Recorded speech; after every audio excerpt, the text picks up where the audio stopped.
Alright folks, welcome to this video where you once again join me in the wild countryside of Scotland.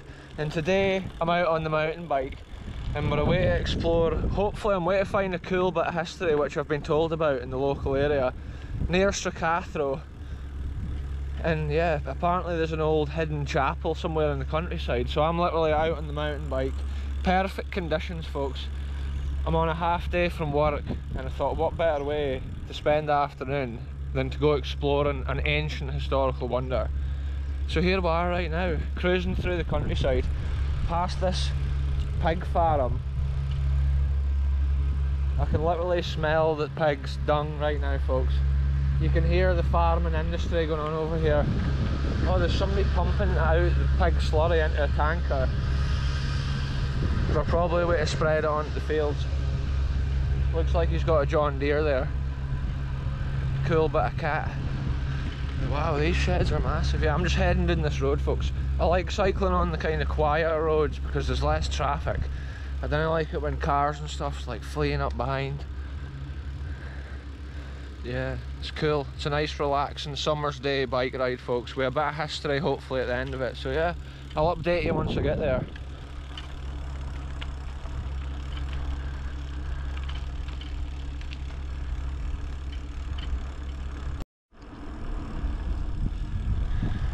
Here we go folks, we've made it. I can see the wee chapel. What's this saying? Look, there's a sign here. Feeding farmland birds. Oh, it's speaking about the sort of birds here. So these roadside signs here, they speak about how the wild flowers and grass and stuff's left at the side of the fields to grow. Look, I can see the chapel here at the corner of this field. I've just come around this crazy little single track country road and it's been a cool bike run. I've never ever been on this road before in my life and I didn't even know there was a chapel around here until today. Somebody told me, so yeah, let's go and have a proper close look at it folks.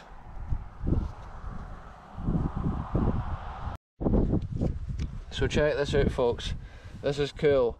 This is the sort of history that you only uncover like with a spontaneous adventure. I had no idea about this in this wee kirkyard here of Stracathro. On 7th of July 1296, King John Balliol publicly submitted to Edward I of England prior to abdicating the throne of Scotland. His submission left the way open for the hero King Robert the Bruce to claim the throne in 1306. And that is crazy, like this went on in this very kirkyard folks, and I didn't even know about this kirkyard until today. Like there's a crazy bit of history related to like the ancient history of Scotland when King Robert the Bruce and stuff was on the go. Little churchyards like this, like at the corner of Angus, hidden and forgotten. It's like all little crucial pieces of like Scottish history and like overloads of adventures. You can often piece stuff like this together. Wow, we'll go in and have a closer look and just imagine the history of that from the late 1200s, early 1300s. An incredible bit of Scottish history here. Let's see if this graveyard gate makes the typical noise.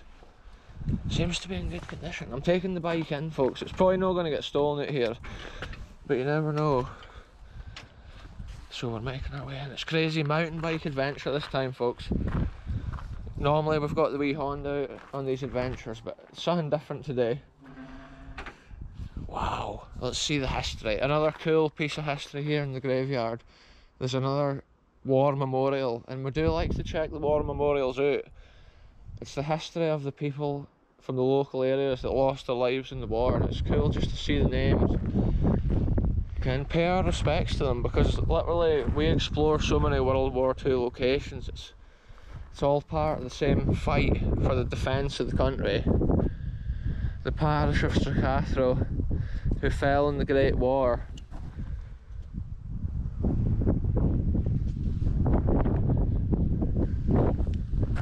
Wow.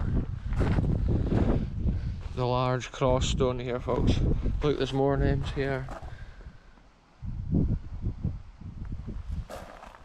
And I love the Celtic patterns on some of these old gravestones as well.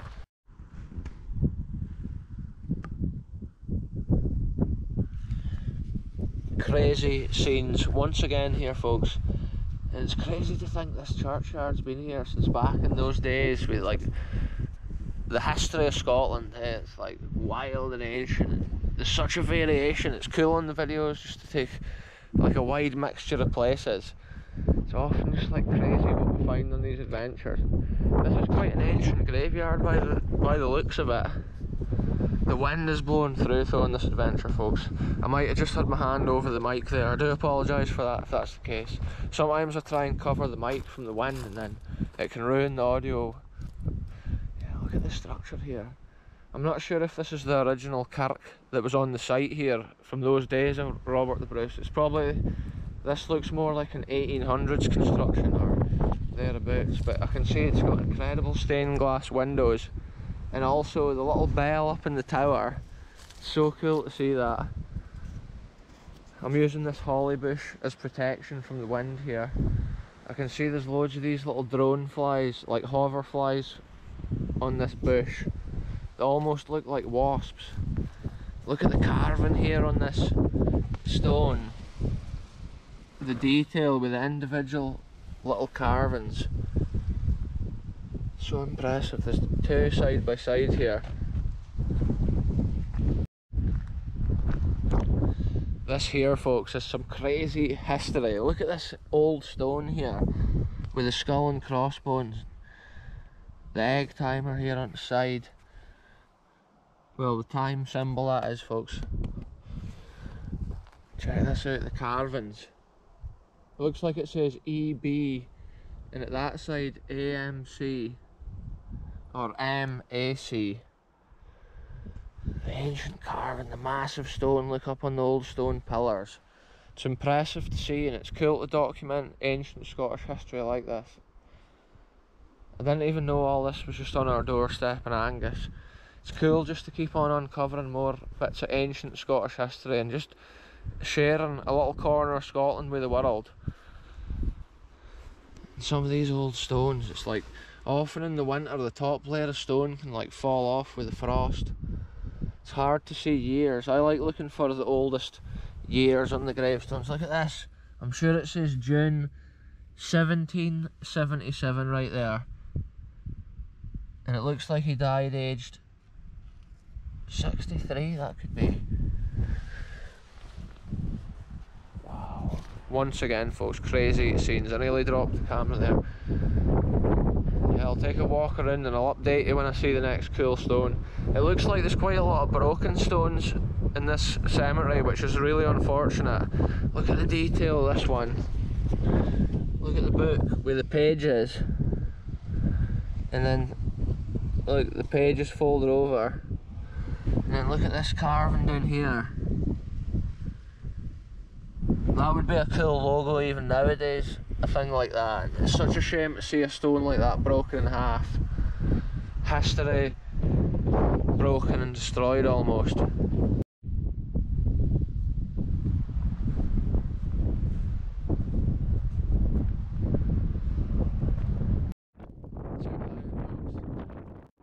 That's so cool to see that. Even these small side windows have got stained glass windows in them, but I can see a historical detail with this. You can see this end section here has been added at a later time. Look at the difference in the colour of the sandstone right there. I love that angle there, folks. That's some real Scottish history there. A little church which has been added to over the years, and it's located in a really historical graveyard here with that crazy story of the Scottish history that we learnt when we got here.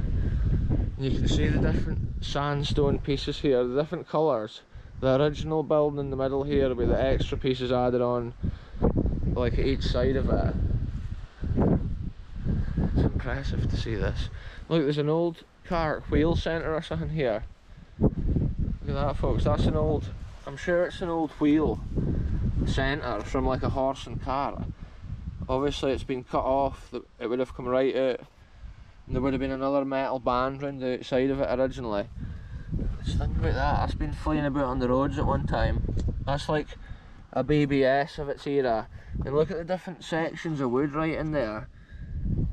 like you can see how they've chopped in these separate sections to jam the wood into position, to jam the wheel onto the hub assembly, the metal piece in the middle. And that'll be how this is tapered as well, so they were easily able to chop the wood in. It got tighter the lower down it went within the wheel. It's cool to see that. You often can piece together a piece of like history like that out of the blue, a cart wheel, and then you can see how it was constructed. Interesting history once again. Yeah, I'll get a picture of this and then we'll head on around and see if there's any more cool like gravestones or anything like that. It's crazy to think, folks, when a wheel like that or something was like carved out of the piece of wood, and all these have been like chiselled out and constructed, and it was probably a long time ago, probably in the like early 1900s. So much time's passed. Yeah, it's been interesting, it's been cool. I've enjoyed taking a walk around this place, and the history of that Robert the Bruce, well, the other gentleman that abdicated the throne, it's crazy history. And I love learning stuff like that. It looks like the newer graveyards at the other side of the wall. Probably this is the original internal wall in front of that, and then they've extended it at a later time.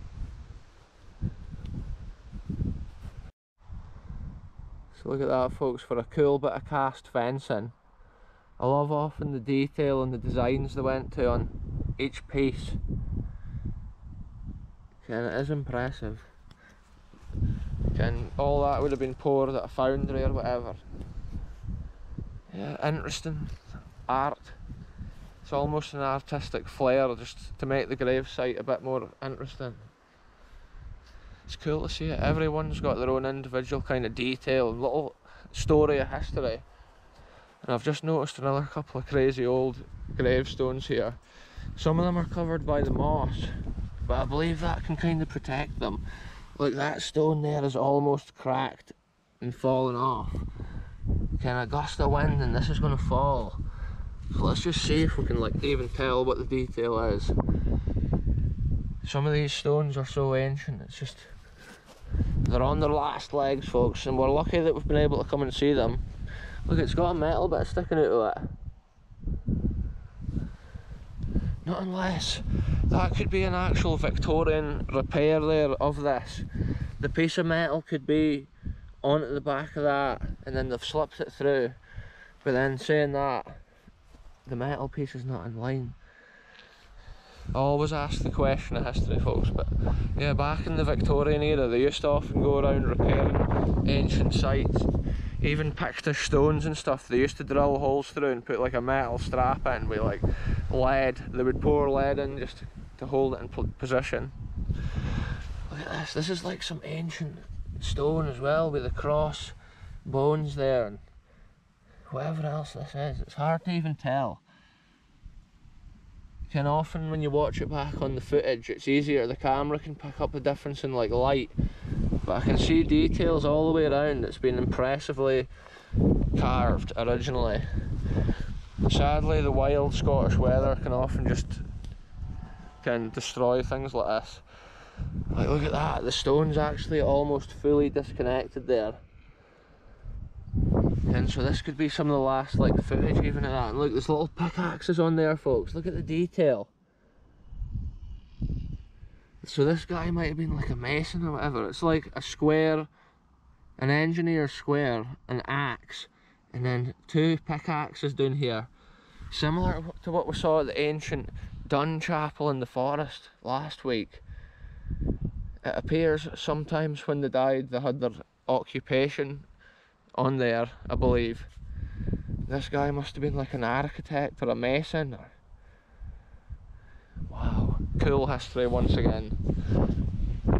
That's been cool. It's been something different. Another little chapel, but with a completely different story of history. Yeah, it often blows my mind the things that I keep on finding, and I can't believe I didn't even know this chapel was here. And I didn't even know that story of ancient Scottish history that we've learnt today.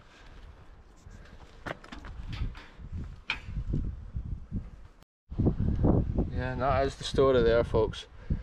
I didn't even know about this, but 1296, it's crazy that King John Balliol publicly submitted to Edward I of England prior to abdicating the throne of Scotland. I'm rereading it, folks, because the history is blowing my mind here. And that was his submission that left the way open for the King Robert the Bruce to claim the throne in 1306, and it's mad to think about that. There must have been a more ancient chapel on this site before that. But that's the same kirk graveyard, and these kirk graveyard stones would have still been there at that time. It's crazy to think that. But anyway, I'm going to end it here, folks. It's been something different. Thanks very much for watching, and we'll catch you very soon in the next adventure.